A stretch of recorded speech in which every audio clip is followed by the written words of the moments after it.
While researching cryptids in Minnesota, I read a rather interesting story, and I think it very much so has plenty of relevant points to this whole channel.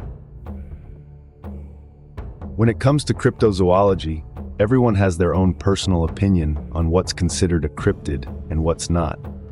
Some people believe the creature in question has to be monstrous in size and have numerous sightings and encounters before it can be considered a true cryptid. Others feel that cryptids are elusive animals that skirt the border between the real and the supernatural, the creatures that never seem to age and are responsible for the same kinds of sightings for centuries. But then there are the realists, the ones who feel that a cryptid is simply a creature that hasn't been fully categorized by science. The realists look at all aspects to try and solve the mystery.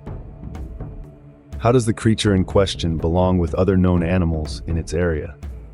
Could it possibly be an already known creature with a simple genetic mutation that causes it to look different than what people are used to? Are there any historical legends or folklore that may help pinpoint when this creature started showing up? Can the testing of its bones help reveal the DNA of other creatures it might be related to? We are told that in order for a creature to be a cryptid, it has to be unknown, and it can't be a cryptid if its skeleton has been discovered and categorized. Can it? Well, as it turns out, yes it can, and this story helps explain why the field of cryptozoology is a strange hodgepodge of science and folklore. Most people write the field off as complete nonsense. Even the scientific communities don't put much value into the pseudo-science of cryptozoology. But there are important things the field offers to keep alive beyond just pure scientific data. In the early days of North America, long before the creation of countries and state borders, the Native American tribe known as the Sioux made their homes from the present-day border of the US and Canada, all the way down to Nebraska and Iowa. Within this wide range was a subsection of the Sioux Tribe known as the Santee Dakota, a tribe that primarily resided within the eastern part of modern-day North and South Dakota, Minnesota, and northern Iowa. It is from this tribe that the legend of the cryptid known as the Thunder Horse stems.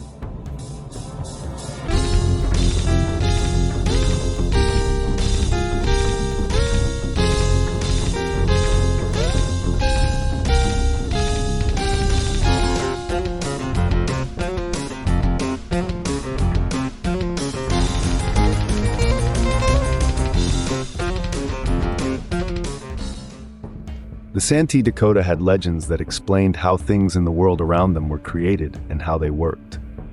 One of these legends, which originated from before the 1600s, talked about how thunderstorms were created by an ancient thunder beast known as the Thunder Horse. The Santee Dakota legend told of how the Thunder Horse was a creature from away back in time, but had disappeared from the open plains around their camps before their arrival. Instead of simply disappearing and never coming back, the Thunder Horse moved up into the heavens where it would occasionally reappear on Earth to hunt the bison that occupied the plains. When the Thunder Horse decided it was time to hunt the bison, it would leap down from the heavens and would create thunder as its hooves hit the earth. The mighty beast would then chase down the bison across the open plains in hopes of striking and killing them with its large hooves. As the Thunder Horse gave chase, the bison would run with such speed that their hooves would create sparks over the rocks in the dry ground. These sparks would result in the lighting that accompanied the growing storm. As the chase progressed, large amounts of rain would follow behind, thus creating a thunderstorm. Once the storm was in full force, the Thunder Horse would fall and its bones would turn to stone and lay flat upon the earth. These bones would then be found by hunting parties and brought back to camp, where the legend of the Thunder Horse would be retold. Now you may be wondering, how does the Thunder Horse qualify as a cryptid, since it is obviously a story made up to explain where storms come from? Well, that's where it gets interesting. After large and powerful storms, tribe members were actually finding large stone-like bones in the earth, bones that they did not recognize as belonging to any known creature that they encountered. So an unknown creature was leaving bones behind that could not be explained. That perfectly sums up what a cryptid is. But the story doesn't end there, because when American paleontologist Othniel Marsh heard about the legend of the Thunder Horse and the accompanying tales of large unknown bones in the Dakota area in 1875, he needed to find out if there was any truth to the story. When Marsh arrived in the Badlands area of South Dakota and began asking about the legend of the Thunder Horse, he was presented with an incredibly large jawbone from a tribe member. The given jawbone was not recognized as anything from any known animal in the area and had within it molars nearly 3 inches wide.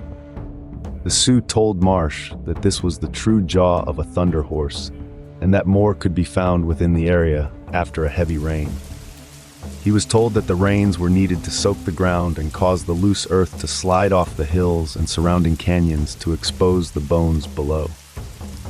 With this information, Marsh set out with a team to discover the Thunder Horse for himself. After a few days, with rainy weather on their side, Marsh and his team were successful in locating the bones. They had found the Thunder Horse of legend. His team got to work digging up as many bones as they could. And after weeks of digging in the Badlands of South Dakota, the team had uncovered a complete skeleton. The creature they had unearthed stood nearly 8 feet tall at the shoulders, was nearly 16 feet in length, had a Y-shaped horn upon its head, and 4 toes on each foot. As it turns out, the creature that they had dug up was known as Megacerops, a rhinoceros-like creature that was related to horses and went extinct between 33 to 38 million years ago.